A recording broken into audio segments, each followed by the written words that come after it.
Mano a Mano.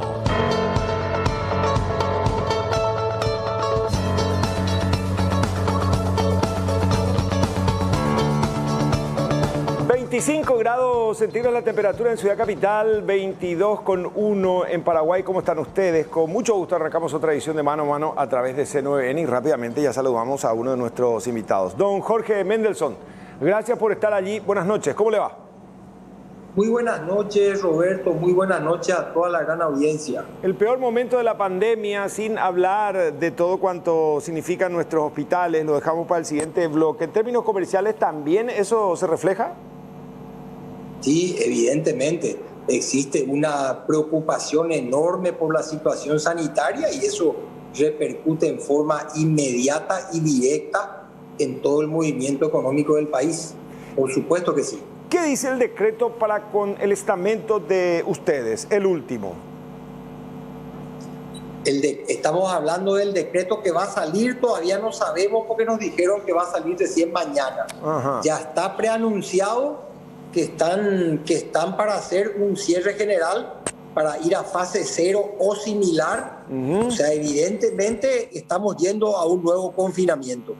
Si no es fase 0, daba a entender el ministro por lo menos 0,5, sin llegar a 1, pero por ahí cerquita. Es así. Lastimosamente esa es la situación. La situación sanitaria es realmente apremiante y preocupante. Pero para mí lo más grave es que realmente no estamos viendo, o por lo menos no estamos seguros si existe una decisión de salir frontalmente a tener una presencia como corresponde, policial, militar y a nivel fiscalía en las calles para que efectivamente se cumpla el decreto.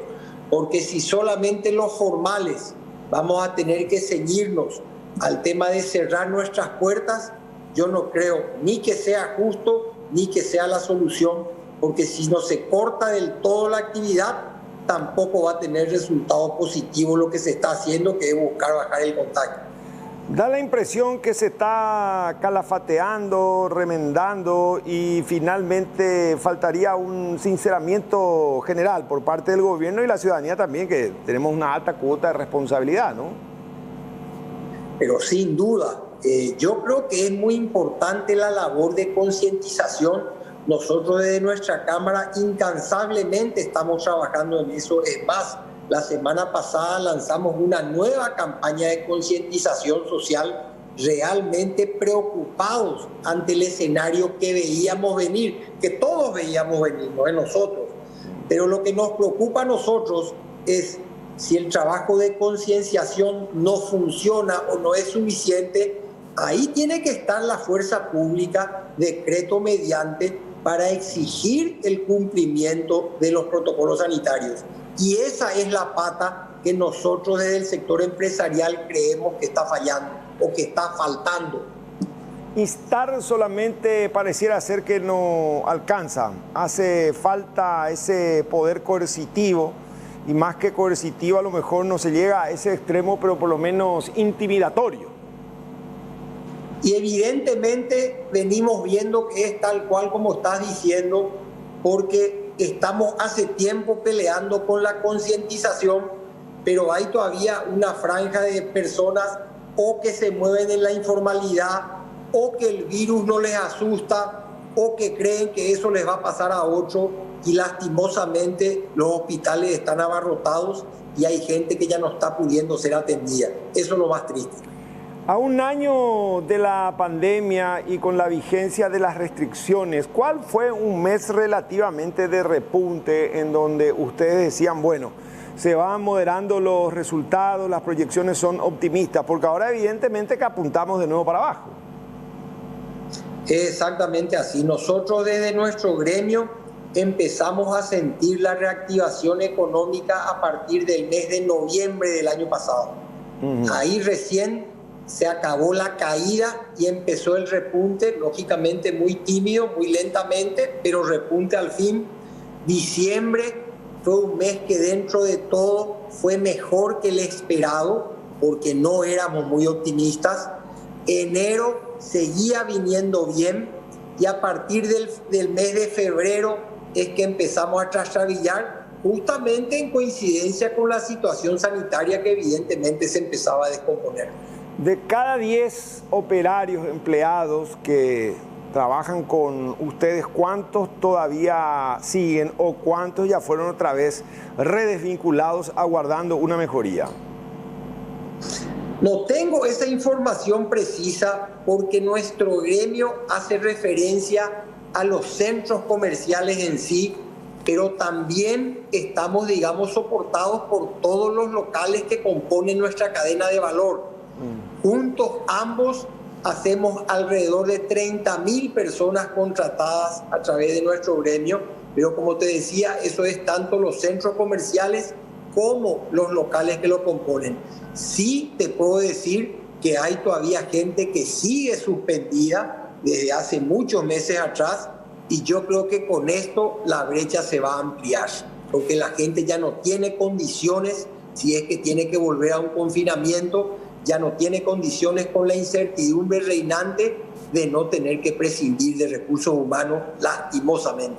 ¿Es la misma realidad la de shopping y centros comerciales de Asunción Central y las de estos que están en la frontera? Entiéndase Alto Paraná, Amambay, Itapúa. Realmente todos estamos sufriendo la situación reinante, pero no quisiera decir que es la misma realidad, porque los que se encuentran en la frontera, como estás mencionando, Alto Paraná o también puede ser Canindeyú, tienen una relación muy directa, muy fuerte con el comercio fronterizo, que lógicamente en este momento está tremendamente golpeado, principalmente por el lado de Brasil, por la situación descontrolada que hay en el COVID, ahí en el país vecino, y por el lado de la Argentina ni hablemos, que todavía no han abierto la frontera. ¿Ustedes no fueron consultados en cuanto a lo que haga al contenido del decreto que probablemente vayamos a conocer mañana? Sí, nosotros hemos sido llamados por la autoridad del gabinete del Ejecutivo, hemos sido informados acabadamente de la durísima situación sanitaria por la que está atravesando el país, y nos han informado que ellos no están encontrando otro mecanismo ideal, otro mecanismo de la misma utilidad que llamar justamente a una fase 0 o similar, porque realmente el descontrol que hay en la cantidad de contagios es algo inmanejable. Sí hemos sido convocados y sí hemos expresado al gobierno nuestra preocupación, que es siempre el sector formal el que tiene que recibir los embates, el que tiene que cerrar sus puertas, pagar los platos rotos, y nos preocupa de sobremanera, como le hemos dicho al gobierno, si es que no va a existir la aplicación coercitiva del decreto para los sectores informales o incumplidores de los protocolos sanitarios, que nosotros no le vemos el sentido a una medida de este tipo. O nos encerramos todos y tratamos de frenar la pandemia como corresponde. El gobierno tendrá que entrar a ayudar también a los sectores afectados. Esto ha sido demasiado duro, demasiado largo, pero lo más importante acá es que el gobierno deberá entender que esto es una guerra a la que estamos enfrentando. Y esa guerra, si es necesario, hay que combatir con la policía, con las Fuerzas Armadas y con la Fiscalía, pero todos deben cumplir por igual y acatar el decreto reglamentario. O sea que una equidad de trato interestamental. Ustedes están contestes, somos conscientes de la situación, dijeron, pero finalmente exigen que el trato sea igualitario. De lo contrario, da la impresión que a cuenta de aplacar la pandemia con este tipo de esfuerzos o buscar mejorar la meseta, aplanar la curva, hay sectores informales que van creciendo, ¿no? Ese es el problema. Por un lado, va a crecer la informalidad, que es lo que menos necesita el país, pero lo más grave es que no vamos a frenar la pandemia si no entendemos que todos tenemos que parar y que todos tenemos que cumplir los protocolos sanitarios. No tiene sentido que una franja o un sector formal de la población esté cumpliendo a rajatabla los protocolos sanitarios y los otros pueden seguir operando o haciendo fiestas clandestinas o funcionando sin ningún tipo de control. No tiene sentido porque la pandemia no discrimina. La pandemia crece donde se le permite crecer y donde no hay control. O sea que extraoficialmente se puede decir, don Jorge, que desde el próximo viernes todos los comercios ya van a estar cerrados, o sea que entrando al sábado, ¿no? La Semana Santa. Yo entiendo que sería desde el próximo sábado, eso está a confirmarse por el decreto, pero pienso y entiendo que hacia ese lugar estamos yendo. Lastimosamente, nos explican que no hay otra opción y nosotros lo que explicamos es que puede ser una buena opción si las reglas van a ser iguales y claras para todos. ¿Y cómo hacen con el salario de sus empleados? ¿Cómo van encarando ese proceso complejo en términos laborales? Esa es evidentemente una decisión de cada empresa. No puede entrar el gremio a tomar una decisión al respecto. Como referencia, nuestras empresas no ha suspendido funcionarios en todo el plazo de la cuarentena, pero lógicamente tenemos que entender que esto se está alargando demasiado, la situación le está apretando las clavijas a las empresas y lógicamente es una situación de emergencia, pero también de emergencia económico-financiera. Es la misma realidad que afecta a todos los empresarios, a todos los shopping, los centros comerciales en la región latinoamericana. ¿Qué dicen sus pares de América del Sur? Y la situación tiene pequeñas diferencias o diferencias de momentos, pero realmente la región entera, y me atrevería a decirte que casi todo el mundo está enfrentando esta pandemia más o menos de la misma manera. Estamos viendo en este momento confinamientos en Chile, estamos viendo confinamientos en Brasil, estamos viendo confinamientos en Alemania, que es un país de primer mundo, con una estructura sanitaria envidiable en teoría, pero aún así no se puede aplacar el crecimiento de esta pandemia y no queda otra que confinamiento y que no es otra cosa que justamente lograr el aislamiento social. Lo que se busca es evitar la aglomeración, evitar el contacto para que el virus no pueda propagarse. Ustedes no fueron subsidiados. Nosotros no hemos recibido ningún tipo de subsidio, ningún miembro de nuestro gremio. Bueno, veremos qué pasa, pero extraoficialmente ustedes manejan como información acabada de que a partir del sábado se retornaría a una suerte de fase cero con ciertas variables, ¿no? Es así, es así. Eso es lo que estamos esperando y esperamos nosotros que sea manejado con liderazgo, con patriotismo y sobre todo con honestidad. Y lo que estamos pidiendo nosotros es que si se va a ir a confinamiento, que tengamos que ir todos a confinamiento para que esto pueda lograr los resultados deseados por todos los paraguayos, que es justamente reducir el nivel de contagio. Eso es lo que estamos necesitando y eso es lo que apelamos a nuestras autoridades. Jorge Eduardo Mendelson Lifter, muchas gracias, buenas noches. Muchas gracias a ustedes, muy buenas noches. Hacemos una mano a mano, retornamos en un minuto. Ingeniero Oscar Estar Robledo, ¿cómo le va? Un gusto, buenas noches, bienvenido. Buenas noches, Roberto. Buenas noches a la audiencia. ¿Hacia dónde vamos con el transporte público colectivo? ¿Se va a rebarajar? ¿Qué es lo que van a hacer? Lo escuchamos.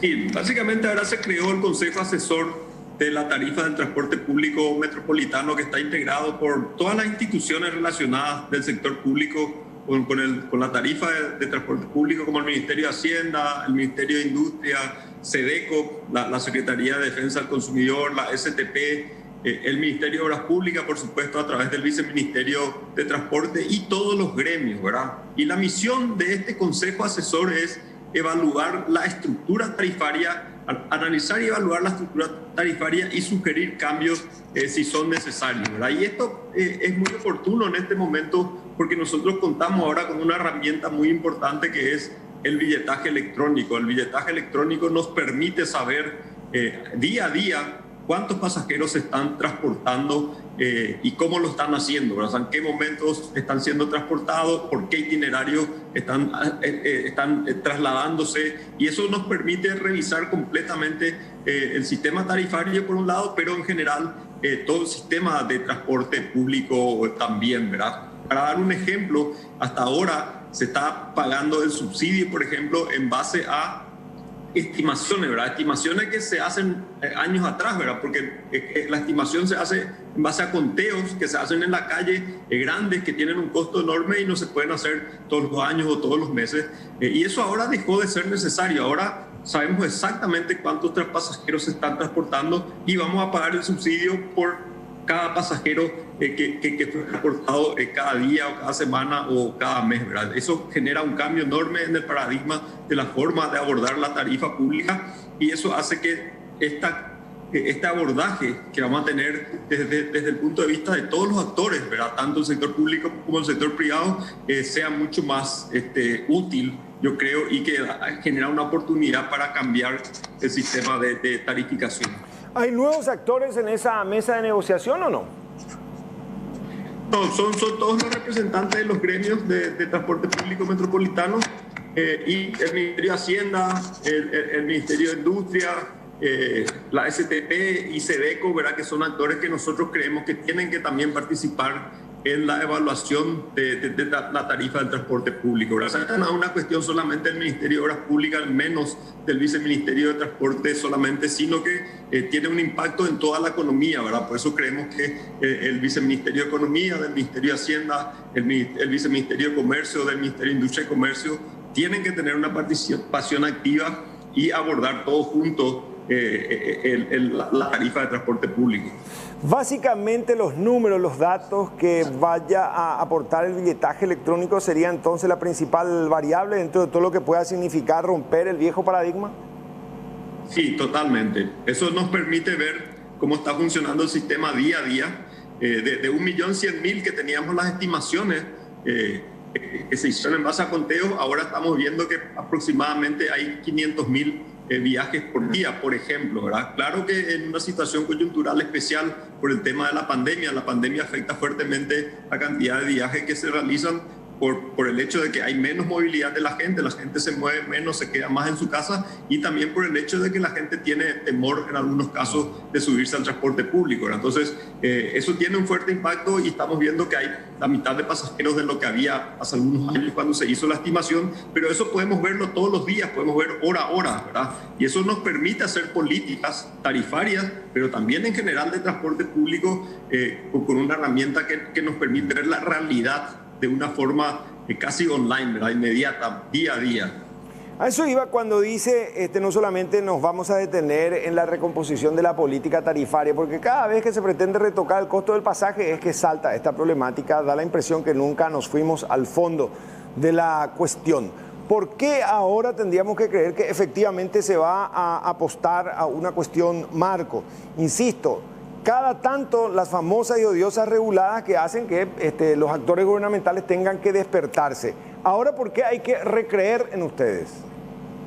Ahora tenemos una herramienta que transparenta completamente el sistema, ¿verdad? Ahora no vamos a hablar más de estimaciones, sino sabemos exactamente cuántos viajes se están haciendo, cuántos pasajeros se están transportando y eso transparenta el sistema y nos da la oportunidad de saber qué pasa en cada hora, ¿verdad? O sea, ¿y por qué? Porque eso es importante también. O sea, la política de transporte público tiene que abordar el hecho de que en las horas picos tiene que haber la oferta suficiente de transporte público, pero que en las horas no pico también tiene que haber transporte público permanente, ¿verdad? O sea, porque este es un servicio público básico que tiene que prestarse en todos los horarios, inclusive el horario nocturno, los fines de semana y en todos los lugares, ¿verdad? O sea, no solamente en San Lorenzo, donde está gran parte de la demanda entre San Lorenzo y el centro, por el corredor de Eusebio Ayala y la ruta Mariscal Tijerribia, sino también en cualquier compañía de limpio o de otra ciudad vecina, donde también se requiere transporte público. Y eso va a permitirnos ver qué es lo que está pasando en toda el área metropolitana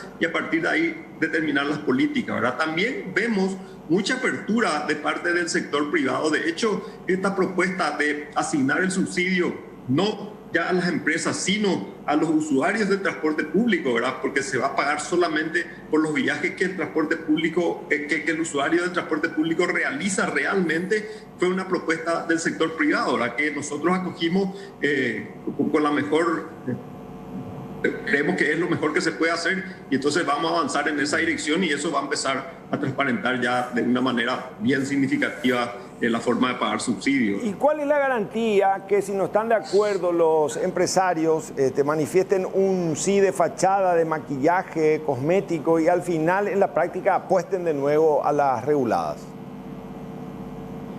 No, nosotros tenemos que generar los incentivos positivos, digamos, para evitar eso. O sea, si cada vez que un empresario saca su bus tiene una rentabilidad, probablemente no en este momento por la situación coyuntural del COVID, pero en una situación normal, él va a tener interés de sacar su bus, ¿verdad? Entonces, lo que tenemos que es hacer un análisis un poco más profundo de la estructura tarifaria para que ese incentivo se genere en términos económicos, digamos, y que los buses estén en la calle, ¿verdad? El tema del subsidio, solamente para dar un ejemplo, ¿verdad? Actualmente nosotros pagamos el subsidio en base a una estimación de 1.100.000 pasajeros transportados por día. Y eso se paga, salga el bus o no salga el bus. Transporte pasajero o no transporte pasajero, ¿verdad? Pero eso va a cambiar con esta nueva propuesta que fue bien acogida por el gobierno de pagar en base al pasajero transportado. Entonces hay un incentivo mayor a sacar todos los buses que se puedan sacar para transportar la mayor cantidad de pasajeros que se puedan transportar para cobrar ese subsidio, por ejemplo. O sea, eso cambia la perspectiva de cómo un transportista va a decidir sacar o no sacar un bus o sacar menos buses de lo que corresponde en su momento, que es lo que genera lo que se llama comúnmente como regulada. Yeah. Ahora, para entender bien, no es que el subsidio se le va a depositar al pasajero en su tarjeta, sino que después de que haya pagado se va a contabilizar y vía gubernamental el dinero estatal le va a llegar a cada empresa de acuerdo al movimiento de pasajes que tuvo en un día. Y estamos viendo la solución tecnológica, informática, digamos, para hacer eso, pero la idea es que el pasajero sea el beneficiario del subsidio, ¿verdad? Ponerle en la tarjeta es el objetivo final, pero eso vamos a tener que hacerlo al principio ex post, ¿verdad? Después de realizado el viaje y tal vez diariamente o a lo mejor semanalmente, pero el pasajero cuando hace el viaje va a generar el derecho a que se le pague el subsidio a la transportista en el cual hizo el viaje, ¿verdad? Entonces ya no va a ser una estimación, sino que va a ser, el pasajero va a tener el poder de definir cuándo se le paga el viaje a qué transportista, cuando decide subirse en una línea X y no en otra línea, ¿verdad? Se instaló la mesa de negociación. ¿Para cuándo, ingeniero, estiman van a pergeñar el proyecto en sí y va a entrar en vigencia esta nueva modalidad? Y la mesa se instaló esta semana, tuvimos una reunión de la mesa en sí y una reunión técnica de los técnicos justamente el día de hoy, y el jueves va a haber otra reunión de la mesa negociadora, o sea, del consejo en sí, ¿verdad? Es un consejo asesor y queremos mirar esto como en diferentes etapas, ¿verdad? A corto plazo resolver la problemática actual que tiene que ver con este tema de la regulada que está sufriendo el usuario de transporte público y tiene que ver también con el impacto de la suba del precio del petróleo, la suba del combustible en el transporte público. Y por un lado, y por otro lado, ver un poco a mediano plazo ya la revisión profunda de la estructura tarifaria para ir tomando decisiones ya no solamente relacionadas directamente a la tarifa, pero sí también relacionadas indirectamente a la tarifa, como por ejemplo itinerarios, el tema del horario escalonado, el tema del reordenamiento de las paradas, el tema de la asignación de carriles exclusivos para los buses, etcétera, etcétera, que todas son medidas que van a ir generando más eficiencia en el transporte público, y eso obviamente a mayor eficiencia, menor costo del transporte público, y eso impacta positivamente en la tarifa finalmente, ¿verdad? Pero básicamente queremos para las próximas 2 semanas tener algunas soluciones urgentes y a partir de ahí seguir trabajando o paralelamente seguir trabajando en las soluciones más de fondo y que apunten a reestructurar todo el sistema, ¿verdad? Ingeniero Star Robledo, que tengan buenas noches. Gracias por estos minutos. Muy amable. Al contrario, gracias a vos, Roberto, por la oportunidad. Un saludo a la audiencia. Asesor del Ministerio de Obras Públicas, se instaló esta mesa de negociación. Habría que ver cómo avanzamos. Finalmente estamos muy pendientes, especialmente esa clase trabajadora que desde muy temprano sale a encarar su jornada buscando llevar el pan a casa. Hacemos una pausa, la segunda, en esta noche de martes. Retornamos en instantes. Doctor Yubi, ¿cómo le va? Un gusto. Buenas noches. Gracias por atendernos. ¿Cómo le va? Buenas noches, don Roberto, su audiencia, buenas noches. Estamos pasando por horas muy tensas, dificultosas en clínicas. ¿Cuándo no? Y en clínica y todo el sistema de salud del país está pasando por un momento muy difícil ahora con la cantidad de pacientes que tenemos, ¿verdad? El nivel de contagio es importante a nivel comunitario y bueno, eso se traslada directamente a las urgencias que están abarrotados hoy día, ¿verdad? De público conocimiento la cantidad de pacientes que hay, la forma en que están esperando algunos, los reclamos por falta de insumos, medicamentos, bastante difícil. Las camas están absolutamente topeadas, por lo menos una sobra, doctor Jorge. Ninguna, están todas las camas que están habilitadas, están completamente llenas y sale uno, entra otro que está esperando ahí. Es realmente el intervalo de sustitución, que es un indicador que tenemos para ver cuántos pacientes van entrando, cuánto tiempo hay entre paciente y paciente, es prácticamente nulo. Sale un paciente, entra otro, lo mismo en las terapias. ¿Cuántas camas tienen en terapia intensiva en esas unidades? 16 camas de terapia intensiva tenemos, todas ocupadas. ¿Y las camas ocupadas. y las denominadas comunes cuántas son? Y las denominadas comunes son 20. 20 que comunes es un decir, porque hay algunas unidades que tenemos equipos de alto flujo, ¿verdad? Que son equipos de manejo de pacientes que aportan altos volúmenes de oxígeno y que muchas veces ayuda a evitar la intubación de pacientes, ¿verdad? Ha salvado y ha evitado que muchos pacientes entren a terapia. Realmente muy útiles estos equipos y los tenemos también montados dentro de esas 20 camas, ¿verdad? Algunos equipos. Aparte que tendemos a sacar la lupa de las otras patologías que también siguen su curso ordinario, ¿no? Categórico. Siguen habiendo, en el hospital de clínicas tenemos la urgencia respiratoria, la contingencia en este caso, y tenemos la urgencia polivalente que sigue trabajando. Seguimos teniendo pacientes con accidentes cerebrovasculares, seguimos teniendo pacientes con infartos, pacientes con diabetes descompensadas que vienen y que también están en forma importante llenando las urgencias, y sobre todo por la conversión de muchos centros exclusivos de COVID que no están atendiendo esos tipos de cuadros, entonces se vuelcan todos al hospital de clínica, ¿verdad? Que acá a nivel central es uno de los hospitales más grandes y que está ofreciendo todavía los servicios de hospital general.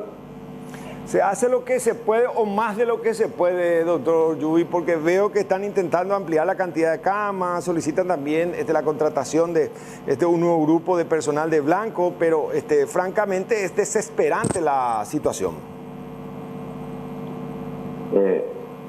No voy a usar la palabra hacemos, ¿verdad? Porque yo trato de ayudar en lo que puedo, veo en qué puedo ayudar y tratar de darle a mis médicos y a las enfermeras y a todo el personal que está en las urgencias, darle todas las herramientas y armas, ¿verdad? Que podamos, a pesar de que a veces no lo podemos hacer, ¿verdad? Son ellos los que están ahí trabajando día a día, se están enfrentando a la impotencia muchas veces de no tener espacio, de no poder darle un lugar más cómodo a una abuelita, a un paciente que de repente viene y requiere, ¿verdad? Y que está cansado, está dolorido, está respirando mal.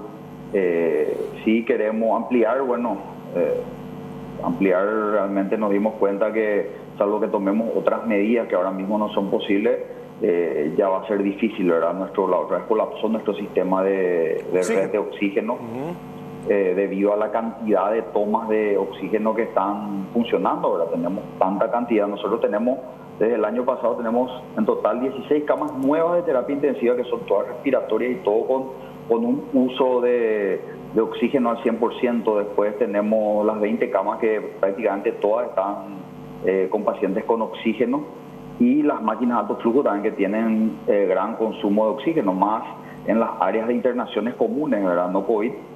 Antes teníamos pacientes que de repente, por ejemplo, en una sala de medicina interna, clínica médica, teníamos 4 pacientes con oxígeno. Hoy estamos con 7, 8 pacientes con oxígeno. O sea, se quintuplicó el consumo de oxígeno, y la cantidad de bocas de oxígeno activas hizo que todo el sistema colapse, lo cual nos da el alerta de que ampliar más ahora mismo sería peligroso, ¿verdad? Estamos viendo otras estrategias para ver cómo podemos descomprimir todo el sistema, y bueno, la contratación de personal que solicitamos es para reforzar, ¿verdad? No necesariamente para ampliar sino para reforzar todo este personal que viene trabajando ya sin descansar prácticamente más de un año ya.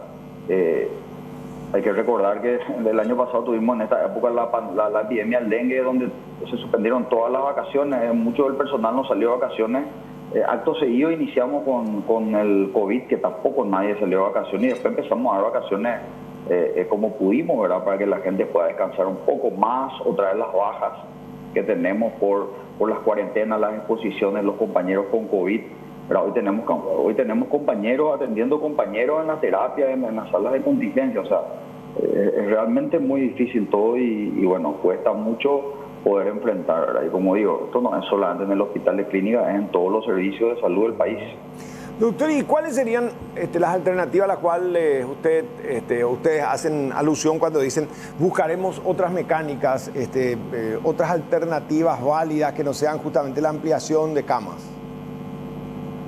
En realidad, alternativas para ampliar o buscar ampliar con el sostén de circuitos de oxígeno independientes a los que actualmente el hospital cuenta, ¿verdad? Para evitar el colapso total.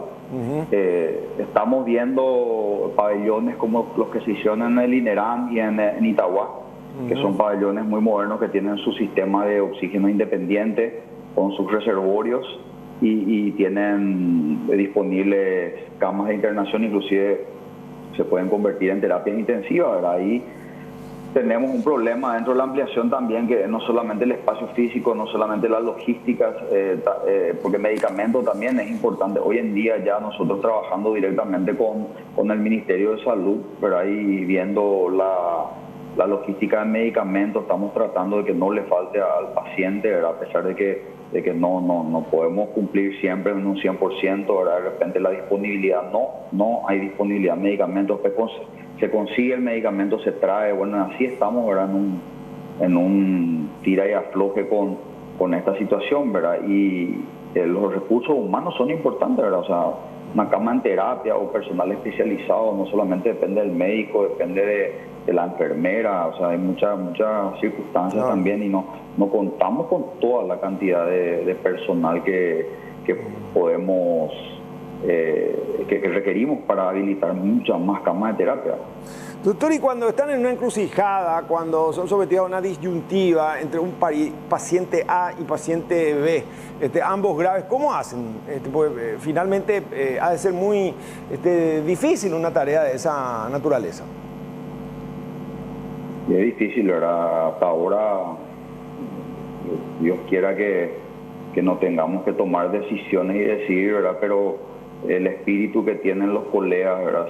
Yo lo siento y sé porque lo conozco, porque trabajo también en las urgencias, de que van a hacer todo para mantenerle, aunque sea en forma manual, a un paciente mientras se consigue algún sistema de soporte ventilatorio, ¿verdad? O sea, el momento que ojalá no llegue, ¿verdad? De que exista tanta cantidad de pacientes, y puede ocurrir, en que realmente ya no demos abasto ni los servicios de urgencia por su infraestructura, ni el sistema de salud en sí por la incapacidad ya de responder a la cantidad de pacientes que haya.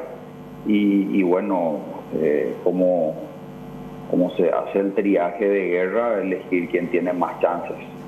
No se llegó, se puede llegar, pero al menos ahora con orgullo pueden decir, doctor, que aquel que va en busca de algún auxilio, como sea, recibe, por lo menos hasta ahora. Y ningún colega en ningún hospital de este país le va a dejar desamparado a ningún compatriota. Eso yo estoy seguro de eso.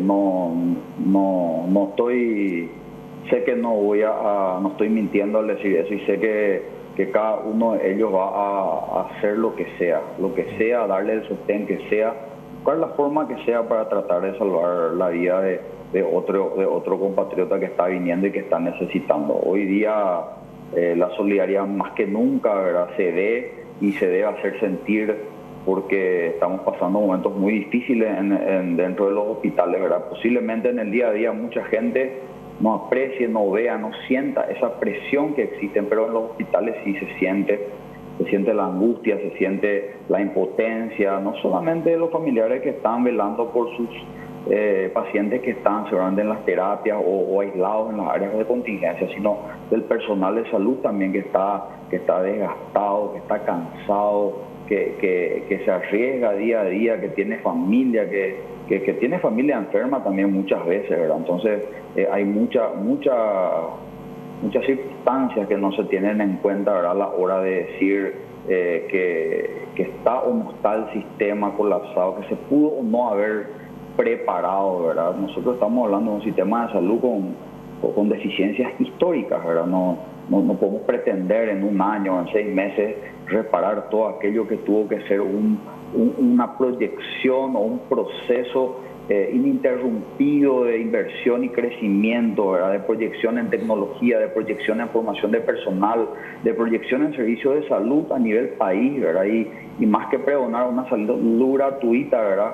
Decir que al paraguayo no le cueste, pero que sea accesible, que realmente pueda tener el mismo nivel de salud aquí en Paraguay, en Asunción o en Pedro Juan Caballero o en Boquerón, donde esté el paraguayo, que pueda tener acceso a salud de primer nivel, ¿verdad? Eso es lo que queremos y lo que todos dentro queremos, ¿verdad? Y que muchas veces no podemos dar, y esa impotencia que sentimos, ¿verdad? Nos hace reconsiderar muchas situaciones muchas veces. Doctor Yubi, hay que parar todo en Semana Santa. ¿Eso ayudaría o no? Yo no soy partícipe del encierro total de la ciudadanía, ¿verdad? Al principio se hizo, funcionó muy bien, la ciudadanía colaboró, había más miedo que otra cosa. Hoy en día ese lockdown, como le dicen los anglosajones, ¿verdad? De la cuarentena total, destruyó muchas familias, muchas economías emergentes, ¿verdad? Pequeños y medianas empresas. Muchos comercios se tuvieron que cerrar, mucha gente tiene muchas deudas que hoy día no puede pagar y que su sustento se fue, ¿verdad? O sea, tiene un daño importante y las decisiones que se toman, ¿verdad? Hay que saber que impactan a nivel económico. Realmente hay ejemplos de países que no hicieron cuarentena, ciudades, por ejemplo, como Kioto, era un colega, hace poco tenemos un colega cardiólogo que está allá, ¿verdad? Que estoy repitiendo esto hace 4 o 5 días, pero es fantástico porque en un año de pandemia tuvieron 6.500 casos y ellos no tienen vacunación en Kioto. Y Taiwán, por ejemplo, Taiwán tiene 10 muertos en un año y ellos todavía no están vacunando, y lo único que efectivamente utilizan es el distanciamiento, los protocolos de bioseguridad de uso de tapabocas, lavado de manos y ¿cómo se llama? La no aglomeración, ¿verdad? O sea, efectivamente funciona. Si a ellos les funciona, ¿por qué a nosotros no nos puede funcionar? Pero dada la situación, ¿verdad? Evidentemente, creo que las autoridades no se ven en otra, ¿verdad? Y bueno, yo, a pesar de no ser partidario, no veo tampoco otra solución que tratar de disminuir al mínimo el contagio comunitario, ¿verdad? Y eso solamente se va a dar si existen restricciones severas a la circulación y a todo tipo de actividades dentro de por lo menos unos días. Es importante, doctor, por último, ya para redondear, insistir que la vacuna tampoco va a ser la panacea ni la salvación absoluta, ¿no? No, tampoco, ¿verdad? Primero que, para empezarlo, tenemos que vacunar por lo menos al 60% de la población.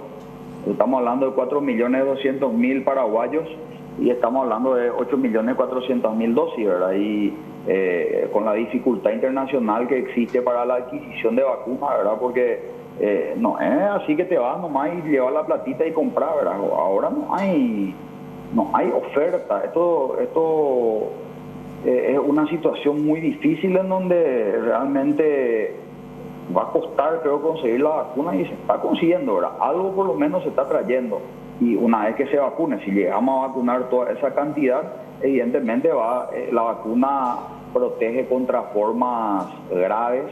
Lo que va a hacer la vacuna va a disminuir pero muchísimo la mortalidad de la enfermedad, y va a ayudar a que las formas graves no afecten severamente a los pacientes, ¿verdad? Pero va a seguir existiendo el COVID, va a haber contagio, puede haber pacientes que requieran internación, ¿verdad? No sé, ojalá que ya no colapse el sistema sanitario así como lo está haciendo ahora, ¿verdad? Pero bueno, imagínense que en países de inicio, en países como Inglaterra, Italia, sucumbieron con los casos que hubieron, ¿verdad?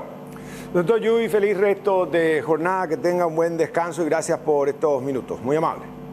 Muchísimas gracias a usted, que tenga una buena noche. Director del Hospital de Clínicas, en esta noche de mano a mano hacemos una obligada pausa, retornamos en instantes. 22,49, temperatura muy agradable, 25 grados centígrados. Ricardo Estigarribia, intendente de Villaliza, ¿cómo le va? Un gusto, buenas noches, bienvenido. Buenas noches, Roberto, un saludo a vos y a toda la teleaudiencia. ¿En qué quedó la compra de las vacunas chinas? Realmente no solamente son chinas, estamos buscando diferentes países. Inclusive recién estaba hablando con un país de allá hacia China también, pero que no es China, viendo la posibilidad y veo que hay buena receptividad. Yo creo que mañana vamos a tener nosotros noticias muy positivas sobre este asunto. Cuando dice nosotros, ¿es un cuerpo de intendentes o se refiere solamente a Villaliza y sus concejales, sus autoridades municipales?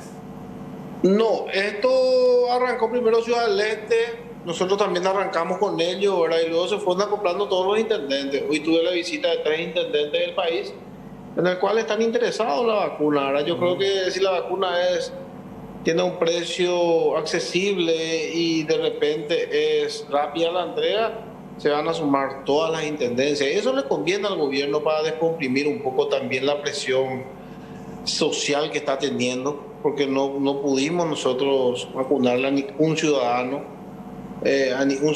todavía en forma natural, porque todos los que están siendo vacunados ahora son personales de blanco y no estaban ni alcanzando ni para ellos la vacuna. Entonces, creemos que si nosotros concretamos esto, al gobierno le va a convenir también porque va a descomprimir la situación. ¿Ustedes llegaron a hablar con alguna autoridad sanitaria, el Ejecutivo, con el ministro Borba, alguien de su entorno? Yo con el ministro Borda hablé el sábado, hizo 8 días porque vino al hospital de Villaliza, ¿verdad? Nosotros estamos en plena construcción del segundo pabellón ahí. El primer pabellón que construimos fue el año pasado. Y ahora vino, le mostramos el lugar, le contamos nuestras intenciones. Y en ese momento no teníamos nada definido todavía, ¿verdad? Sobre el tema de la vacuna, yo no hablé con ningún representante del ministerio. Más bien me estoy enterando de las cosas por medio de ustedes, de tu colega y todo eso. Ahora, ayer he visto que el canciller dijo que prácticamente liberaba el tema de la vacuna a los intendentes que conseguían, y confiamos en la palabra del canciller. Si conseguimos, ahora la vamos a decir, mira, canciller, conseguimos 100.000, 50.000 o 30.000 vacunas y queremos recibir eso para la ciudad de Villaliza en este caso, ¿verdad? O la ciudad que consiga que sea para el beneficio de su ciudad. O sea que ustedes, los intendentes organizados y particularmente Villaliza, disponen de fondos, tienen la plata para comprar. Y realmente yo tengo un poco de plata que estaba guardando para proyectos que iba a ejecutar, ¿verdad? Y vamos a esperar más nomás eso. Yo creo que lo importante es la salud, salvar la vida, y los proyectos se pueden esperar y luego se pueden concretar. Ahora, muchos dicen, Dinavisa, no va a ser fácil, el gobierno quedaría de contramano, pero yo también, te recuerdo muy bien, dijo, la autonomía municipal es palabra santa y finalmente los intendentes pueden hacer lo que permita el marco normativo. ¿Se puede avanzar? No hay mucho humo en toda esta historia como parte de algún electoralismo, intendente Estigarribia. Yo realmente no veo la parte electoral porque desde que comenzó la pandemia nosotros como municipio le acompañamos a la gente, ¿verdad? Le asistimos en todo, pusimos panadería que hasta ahora estamos repartiendo pan, leche de soja, tenemos huerta municipal, dimos víveres, le dimos asistencia en todo lo que pudimos a los ciudadanos. Con el hospital trabajamos 100% de la pandemia, el hospital preparamos. Te cuento que el hospital se preparó para la guerra y ahora mismo está en guerra el hospital porque veo que los personales de blanco están trabajando arduamente. Toda la gente que se van a consultar en ese hospital están siendo atendidos, seguramente no como corresponde, ¿verdad? Pero me da decirle, Ari, como hija, doña atendés, se lo habitan en el sillón, hacen lo humanamente posible para que puedan darle solución a esa gente que hoy está necesitando. Y debido a eso y a la necesidad, nosotros vimos la posibilidad de construir este segundo bloque de pabellón que va a ser para 16 camas y darle así una comodidad necesaria, una comodidad acorde a que la gente necesita también. Queremos darle esa atención, una habitación, una sala, donde pueda estar internado dentro del hospital y tener todas las comodidades necesarias. Estamos trabajando muy bien con la directora Joana desde que ella asumió prácticamente. Preparamos el hospital para la guerra, está en guerra, está colapsado el hospital. Si me preguntas, los personales de Blanco están dando todo de ellos, yo no me puedo quejar y yo sé que vamos a salir victoriosos de esta batalla, y si concretamos la vacuna, va a ser algo que vamos a coronar con todo el trabajo que hizo la Municipalidad de Villa Elisa con respecto a la pandemia. No Ricardo, porque Ricardo está como intendente, yo tengo todo un equipo atrás y toda una ciudad que me acompaña en cualquier tipo de emprendimiento que estoy ejecutando. Intendente, ¿cómo funciona este hospital? ¿Es municipal, pero el personal de Blanco pagado por el ministerio o no? El hospital es del ministerio. Ah, ya. Pero nosotros en el primer momento invertimos muchísimo para la construcción total de la unidad de terapia intensiva. Se invirtió aproximadamente 1.500 millones. Luego nos fuimos equipando ahí adentro, cualquier cosa que le faltaba a la gente, a los personales de Blanco, por medio del Consejo Local de Salud, nosotros le comprábamos. Ahora para este segundo pabellón estamos destinando aproximadamente 1.000 millones, ¿verdad? Mucha plata, 2.500 millones, te estoy diciendo, mucha plata. Yo con 2.500 millones hago maravilla de repente la ciudad con las necesidades que de repente tiene mi comunidad. Ahora, una última precisión. ¿Es solamente para pacientes vecinos de Villa Elisa o cuál es la modalidad de atención? No, nosotros el hospital preparamos justamente para la pandemia, ¿verdad? Estábamos bien hasta fin de año, pero ahora se está desbordando, ¿verdad? Y a raíz que se está desbordando es porque nosotros vamos a ampliar el segundo bloque y se está desbordando por la atención que tiene. La gente sabe que en el hospital de Villa Elisa se le está atendiendo bien a la gente. Vienen la gente, de 10 que vienen, te aseguro que 3 son de Villa Elisa y 7 son de ciudades aledañas. Vienen de muy lejos también, ¿verdad? Pero no le podés negar a ellos la atención también que se necesita y que necesitan. Entonces nosotros no le cerramos las puertas a nadie, no podemos y no debemos y no vamos a hacer tampoco eso. Se le atiende a todos y de 10, 3 son de Villa Elisa al promedio, Roberto. Volviendo a las vacunas, van a seguir intentando de reunión en reunión, no solamente se cierran con China, sino empresas que pueda proveer, finalmente van a articular las gestiones y me habla usted de un cuerpo de intendentes, son 15, 16 por ahora, incluso pueden ir sumándose más. Muchos son. Yo creo que si uno llega a traer la vacuna ya va a generar la esperanza de que todas las municipalidades se acoplen, ¿verdad?